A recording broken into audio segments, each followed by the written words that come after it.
G'day everyone, welcome to the Opal Mills channel.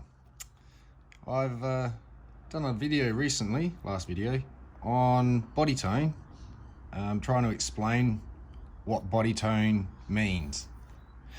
But one thing I didn't mention, which I thought I've got to do a follow-up to explain more. It didn't quite explain its role that it plays properly and why body tone matters at all. I mean, understanding what the color coordination from black to crystal to gray to dark, that's body tone, but what does it do? So I thought I would try and explain that in a video, but I was going to do a quick cut. Just one of these chips out of the recent Andamuka trips parcel I bought. I thought a nice little stone like that needs to be tidied up, so I'll start with that one.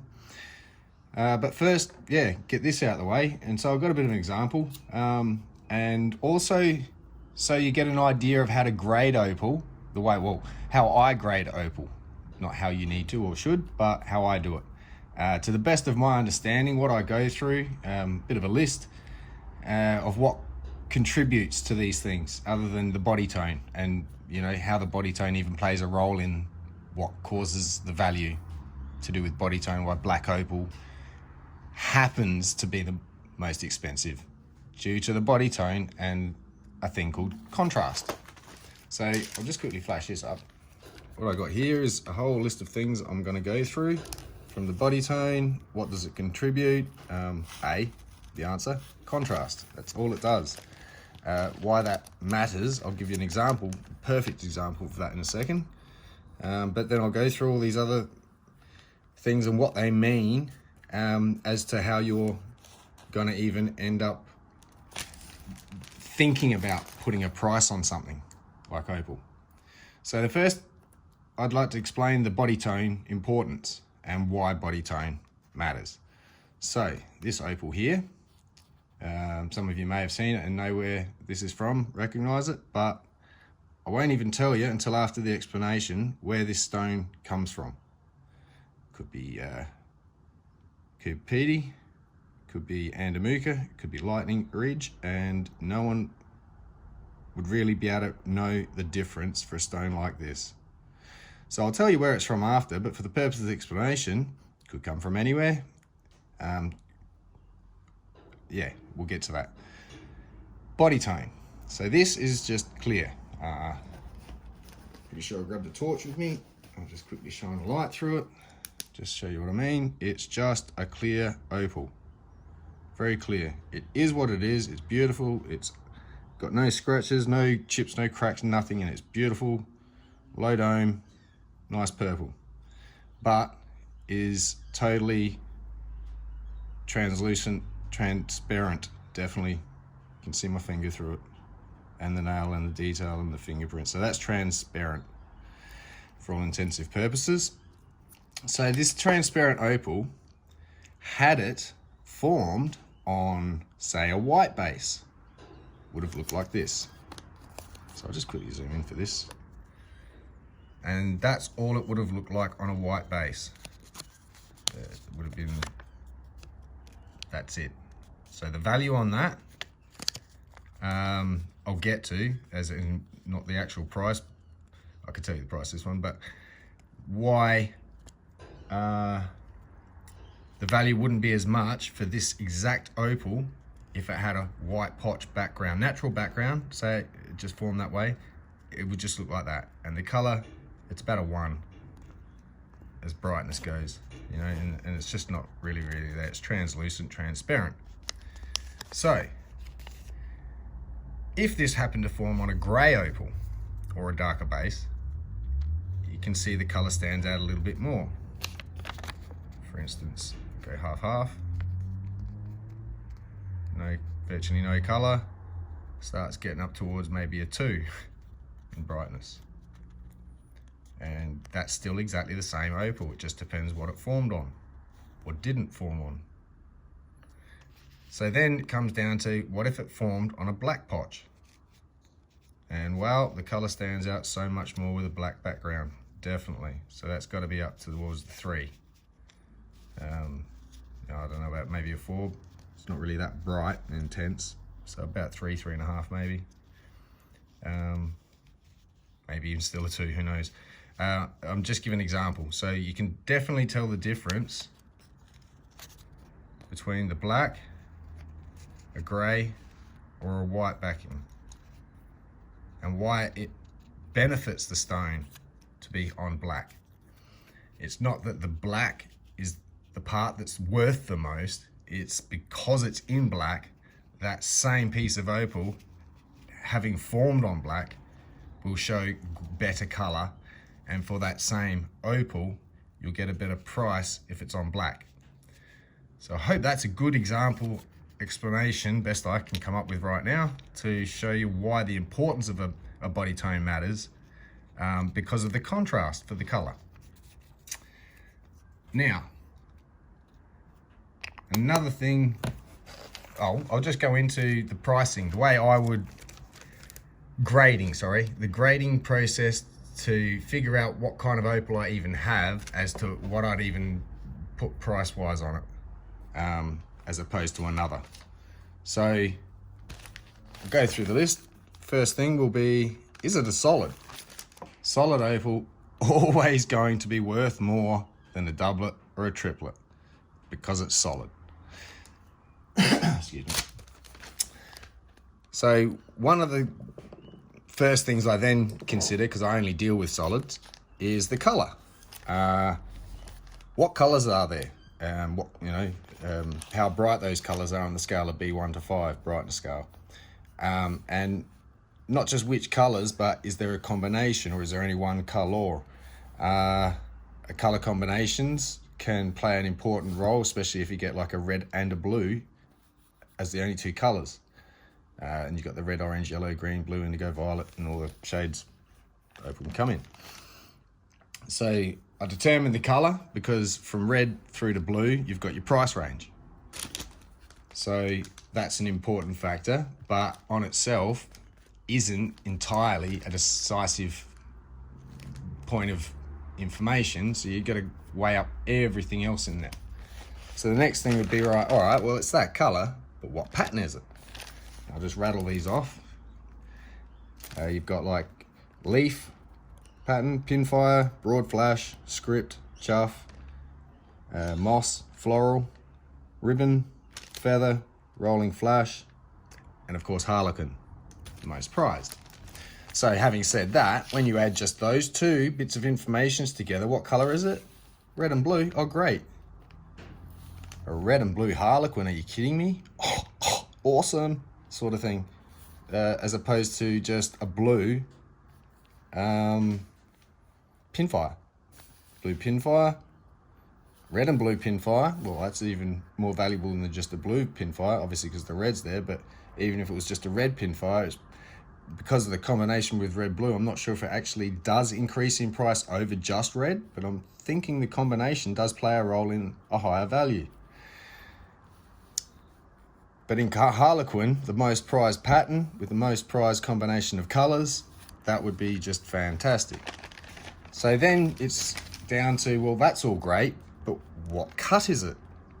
And of course, there's so many more. I'll put in the description a little link to, I think it's Opal Auctions. They've got a page that rattles off a bunch of patterns, which is where I've sort of cheat sheeted and got some of these from, so I'll give them a mention. But I'll put that in the description if you want to check it out and have a look at things like the amounts of different types of examples they've got even of each type of pattern. So then it comes down to cut. Is it a flat cab? Is it low dome, medium dome, or a high dome? Or is it just a carving? Just a carving. And then it's the shape as far as the cut. Was it shaped in an oval, a circle from the top view? A cushion cut? Was it just freeform? Was it teardrop, pear, triangle? The higher price there would be oval. So an oval over, say, a teardrop, harlequin, red, blue, the oval would be higher price. So then that's weighing up more information. And this is where it gets really complicated, trying to figure out, well, which pattern's worth more? We know the color combinations, we know the pattern, all right, but what about the rest of these? What order should they go in? I can't tell you that right now. So why is a high dome oval cut prized so much? Answer is basically the surface area, the viewable amount of surface. So here's a quick example for all that. Zoom back in again. So I just put down here, I'll zoom back out, now I've done that. Just an example. So you've got a flat cab, very low dome, medium dome, high dome. And when you look at those and you look at the surface area across there, which I've written here, notice the increase in surface area, viewability, and the carat weight therefore for the same width and size. Right, so it's not getting any wider or longer, but the viewable surface area of a straight line as opposed to a curved line or an even more curved line, the increments get bigger, and obviously the higher it gets and the bigger it gets, the carats are there too. So these are good reasons for why the cut in that respect in the dome shape matters. Then you've got, these examples here. Zoom in a little bit more. So I'm going to show you first a flat cab. Now, cab is cabochon, C-A-B-O-S-H-O-N, cabochon. Cabbing, we call it. Use a cabbing machine. Cabbing is a smooth, convex, which means rounded, not concaved, rounded, but convex, outward rounded. Shape, no facets, it's continuous round. So here would be an example of a flat cab. So it's a nice stone, if you remember that from a few videos ago, but it has no dome, it's virtually just flat all the way across. No rise to the middle. So that would be, yep, okay, flat cab. Moving up, you got just a little bit higher than a flat cab is a slight little rise. Some could call it a low dome. I call it a very low dome because the point up here, so I'll point with my finger now, up here is where it sort of will round up from when viewed after set, depending if it's a claw or bezel. So there's only a very low rise over the top of that. But that's a very low dome. A little bit up from that, but not too much, is the low dome. So it's like, well, we can clearly see that's got a nice rise over it, but it's not very high, so it's a low dome. It's just a bit bigger than the last one by comparison. Just put them side by side, actually, it helps. So, dome over this one, even though it's a smaller stone, hold them like that, there we go, make them look the same size. This dome is slightly higher than this one, whether you can tell that through the camera or not.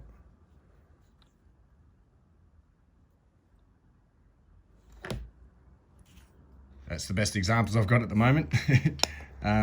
So then when it gets a little bit higher than that, to this one, well, that's a definite rise. It's not the highest it could be, but it's definitely not low. So that's a medium. Nice medium dome. And as you'll see from the flat face, actually we'll use, these two are about the same size, there you go.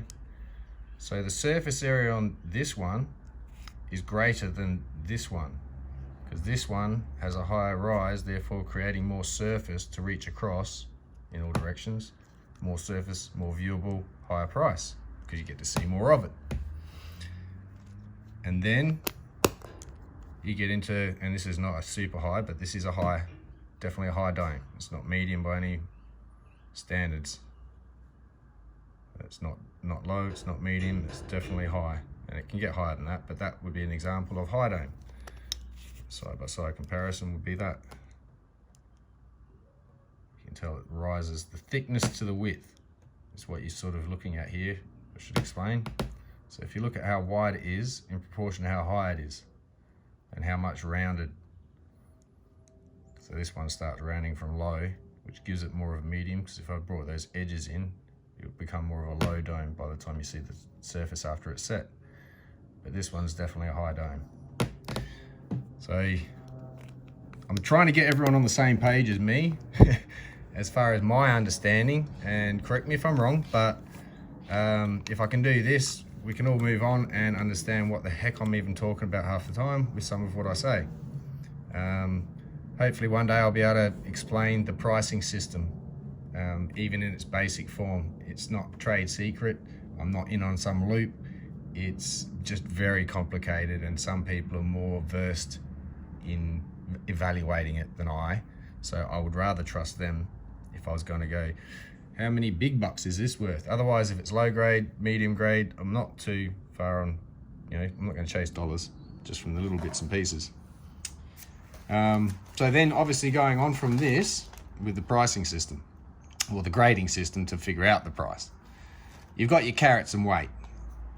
So your weight is in carats. It's let's show you this. A carat is 1/5 of a gram. So for every gram is a 5 carat stone. Smaller stones are sort of more common as far as trying to get the larger ones in the same color pattern, everything like that. In the smaller ones, they don't come along as bigger and bigger and bigger that often. It's more common you'll get, oh yeah, a little bit, oh, a big bit, little bit. So there's a bit of a price consideration there for the rarity of the size that certain ones come in. And then of course the size as measuring in millimeters and dimensions of length, width and height. So size and weight aren't the same thing, because as explained down here, all the same width, and say these were just round stones, the lower down you go, the more, you know, this one weighs more than that one, this one weighs more than that one, this one weighs more than that one, that one weighs more than that one. But for the surface area from the top, they're the same size in width and length. It's the height that's changed, and therefore the carats go up for the same size as such. So that's another thing to consider. And to get a thicker, to get a higher dome, you need to find thicker opal. And so if you've got little thin opal, seam opal, and it's only little thin bars, you're only just going to get sort of down this range. And if it widens up and gets a nice thick bit, which don't come along that often as these thinner bits, then you get one of those out of it. And of course, for the same size, the carat, even the carat price just has to go up, as opposed to the carat price of the rest of these, even if they were all exactly the same pattern, color, blah, blah, blah. Everything else is the same. And of course they're going to be worth more because this one wears more carats than that one. No, but the carat price also would increase because it's that big. I hope that sort of makes sense. So these are the things I consider when I'm grading my opal to make a decision, on what to call it, and then figure out a rough value on it. I also would explain I am not high-end retail, as far as I'm not chasing the ultimate retail price on the opal, that big jump at the end that most opal takes in price. Because I can mine it and I can buy it from miners and I cut it and everything, I can sit somewhere in there and leave some meat on the bone for somebody else, or a great bargain for somebody who actually wants to keep it, not just sell it on. I prefer to get it to the person that actually wants it, but it's up for sale. I can't control that. It's just a wish. But that's the respect I got for opal. I'd like the stone to go to the person that wants it. Anyone else is just trying to make money off it, that's all good, well done. I made a sale, yay. But I like to know that, not like that your kids are a puppy or something, but you know, you just want to know that these are going to be well looked after, appreciated, and the person that paid for it paid that because they liked it, not because they saw the value of free sell. But that being said, I am sort of more of a wholesaler than a high-end retailer as far as the pricing I'm going to be asking for any of this.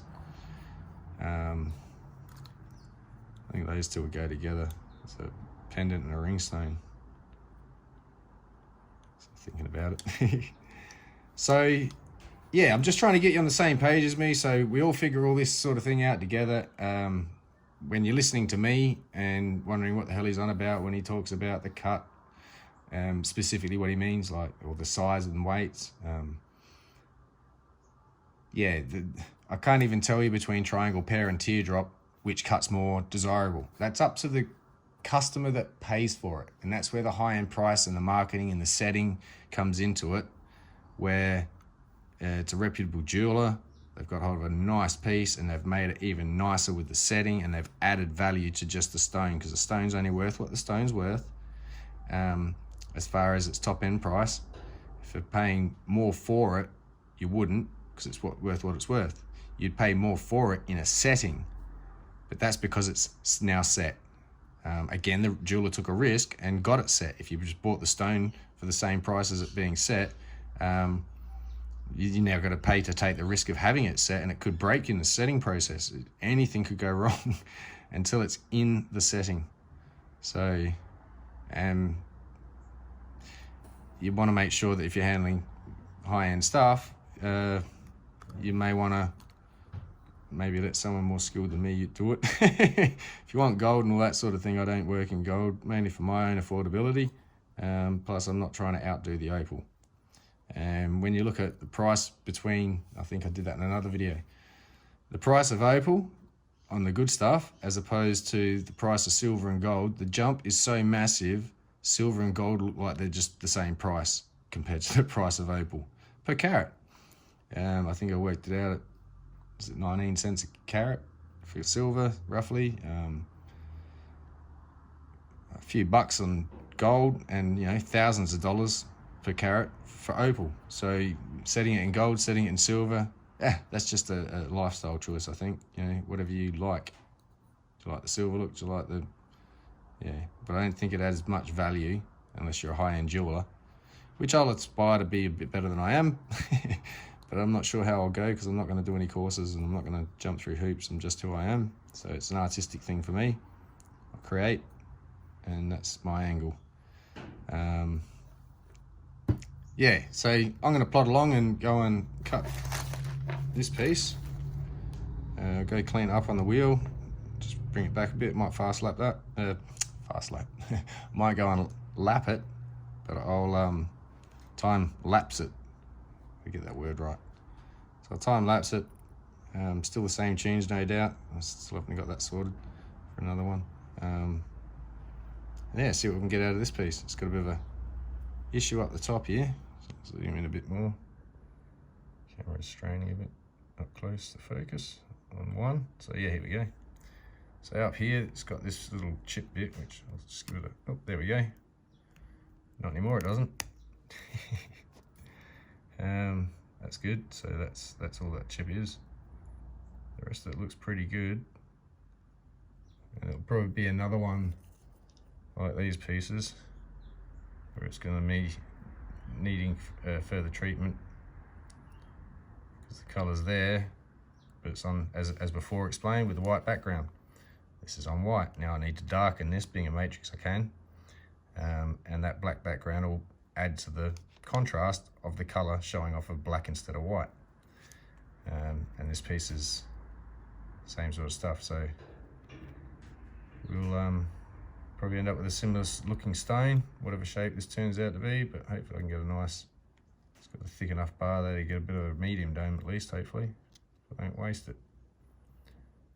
So I'll head over to the wheel. Alright, just going to use the torch. My light and my camera is not working too well. So this is that piece.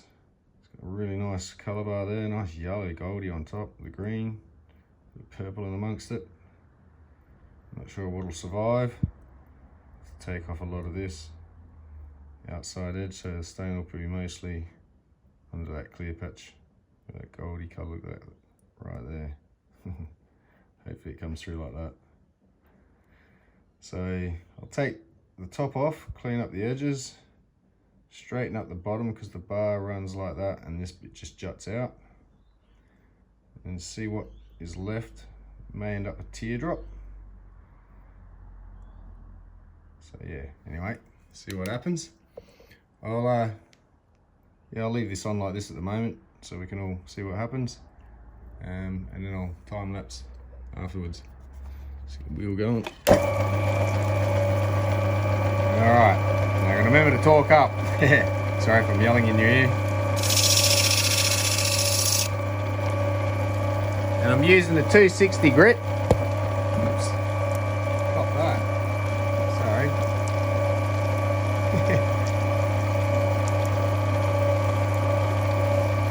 Angle again.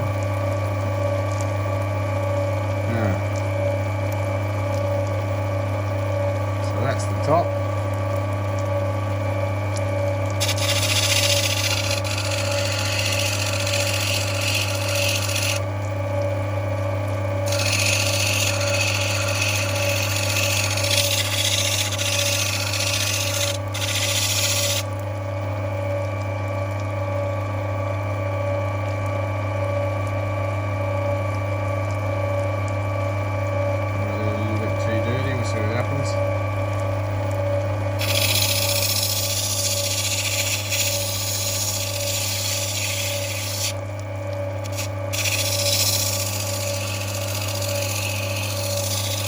Trying to keep the knuckles out of the way for you.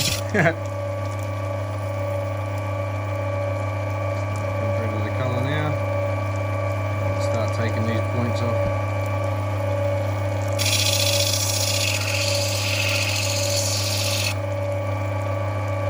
There you go, we can see how far that goes in now.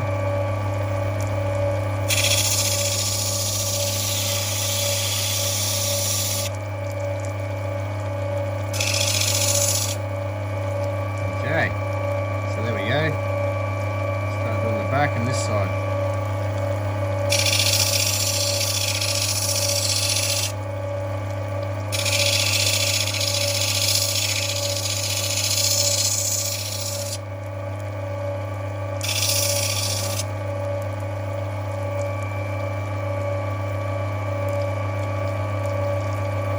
Straighten the bottom up.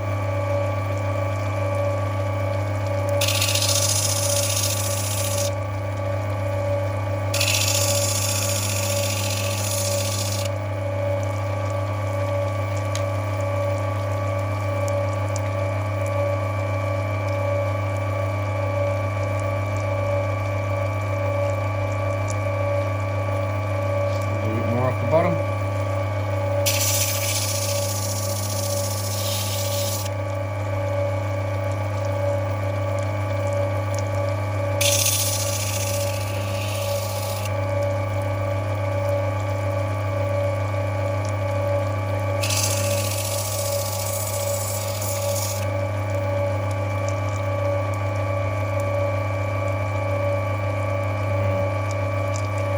Now the top. Hopefully we get some nice flashes out of it. Tidy these corners up a bit more first.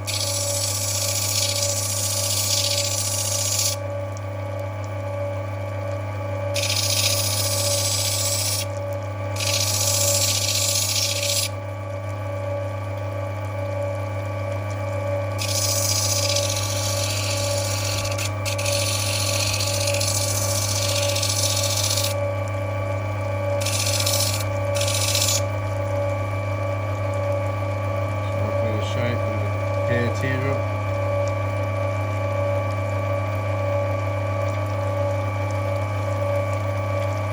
And this is where the value would go up if this was a really killer piece, and it would be worth to make into, even just for that size, an actual cut it down for an oval. Because even for that size, if the colour was great, an oval would be worth more, prized more, just for the cut. And the teardrop, the carat price would go up. And if you don't lose too much carats at this price to get a higher carat price, you've got to translate and equate and judge what you'll be left with and what the price would be and if you made a profit or not. Otherwise, maybe it's not such a good idea. So it's a bit of a on-the-spot decision making when you're looking at a piece, I think.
other side.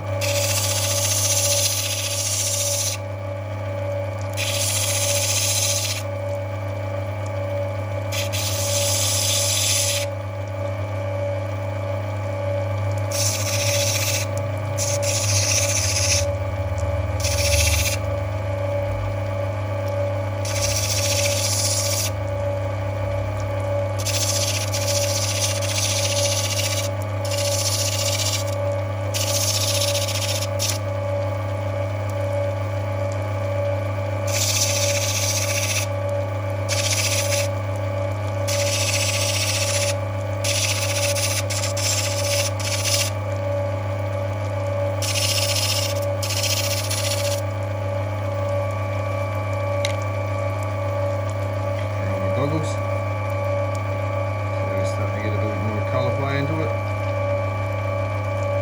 Still coming down a little bit off the top.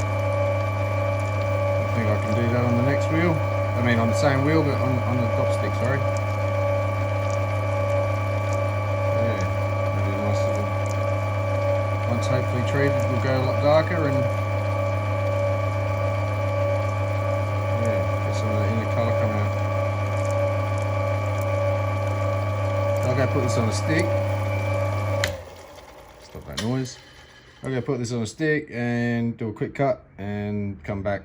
That way you won't get dragged through the whole long video. So here we are. I'll quickly correct myself. Cabochon. C-A-B-O-C-H-O-N, not S-H-O-N. Sorry about that. I'm sure a couple of people might maybe picked up on that already. And yeah, sorry. So here's that piece. Still got a bit of the gold in it. Flecks throughout it, purples and greens. It's freeform. Not sure you call it pear, or it's not quite teardrop or pear. Yeah, freeform. But could call this high dome, because the dome starts from down here, starts contouring right up, so from the width to the height, it's a high dome for that stone. That gives a stone that is 6. Let's measure this bad boy. Got on the screen, so we're at the millimeters. Hang it about there. We're looking at roughly 11 millimeters in length. So call that 11 by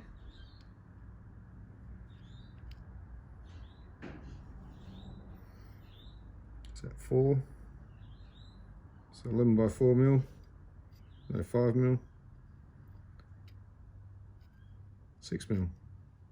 So 11 by 6 mil. So looking straight down on that, if that's all you could see of it because it was flat, 11 by 6 mil stone, it wouldn't be worth as much as 11 by 6 mil high dome, simply because there is so much more surface area and view ability that plays into it. Probably not so much with this specific stone, but for an example. So even though for the same 11 by 6, it's going to weigh more because it's higher, it's thicker. Of course it weighs more and therefore gets a higher price. But because there's more viewability, let's just say, all right, that's $1 a carat for an 11 by 6 flat, regardless of how much it weighs. And then you get an 11 by 6 dome, regardless of how much it weighs. We're going to price it at $2 a carat. So even though there's more carats, each carat's also worth more. And these are little factors, big factors, depending on the stone, the color play, how many bucks are at play. You know, a fraction here and a fraction there on a 10,000 a carat valuation. There's a, you know, it could be hundreds of dollars in an error if you get it wrong. So they're they've got a system for their actual price. All I know is how to class and grade my opal and judge a fair price. And that's the best I'm going to ever be able to do. And I can probably get evaluations for people, but you'd have to pay for that. I'm pretty confident in what I do, and if you go get it evaluated, if you're ripped off, let me know. But yeah, I'm pretty on board with most of it, and usually well under. I'll have to get a photo of it, one of my first regrettable sales. So a $60 bid on eBay got me a really nice chunk of purple Slytherin black opal, to which I cut a 6-carat gorgeous flagstone piece. Had 4 blocks to it, and nice purple. It's gorgeous, bright as. I didn't know what I had, so I set it in a pendant made of silver and sold it for $600. So someone got a massive bargain with that stone alone. And yeah, I've since learnt things like that are worth a little bit more. So I do have a bit more awareness of what I'm looking at, and if I do think I've got something worth value, I would go get it valued. That's not a problem. But for stones that are worth only, you know, 50 to a couple of hundred, by the time you spend $60 on an evaluation, the price of the stone's just going to have to go up, and that's not a carat price, cost price. So yeah, I'm going to try and be reputable in what I do, and I don't like complaints, so I'll try to sort them out one way or another. But yeah, I'll get on with this and end this here. Sort of prattling now. Hope this guide sort of gives you a general gist of what we're talking about, how hard it is to evaluate an opal, I suppose. So many factors, just so many factors. And it's going to confuse you more than clear up for you before you get the grasp of it, unless I'm just a really slow learner. I'm just picking up here and there. Obviously, if we all had a mentor that would be able to sit us down and go, well, here's the facts, it'd be awesome, but I'm not too sure. I've got one, or a couple of people actually, that I do trust their estimates, and always feel great when they overestimate, well, value it more than I did on a stone, the price. It's like, oh, cool, it is worth a bit more. I wasn't sure, but yeah. So don't get too hung up on the price, especially if you're starting out. You're starting to practice. You'll end up with a nice collection if nothing else, and the experience gained is where your money's gonna go, to be honest. And once you do that, buy a really nice stone and cut one really nice stone. Do it, yeah. Or gamble parcels, all that sort of thing. But yeah, good luck with it. And this is just my understanding. Again, if I've got anything wrong, just let me know. Drop us a comment or something, polite, please. And I'll correct that in another video. But for now, that's to the best of my understanding. Yeah, light in the camera's still not working. Get the torch. Let's see if we can get a bit better light on this one.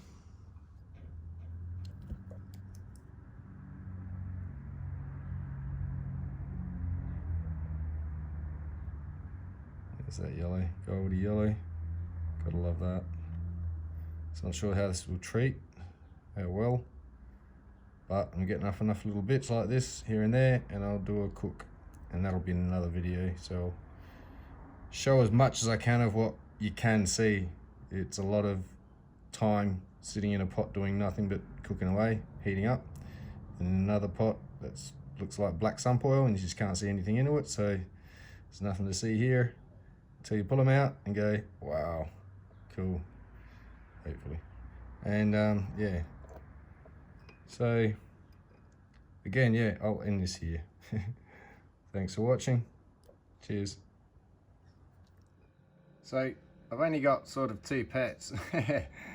One's a swordtail, and there was a few more in there, but they didn't like each other, and his name's Jet Li, yeah, because he's the one. And his friend Gary.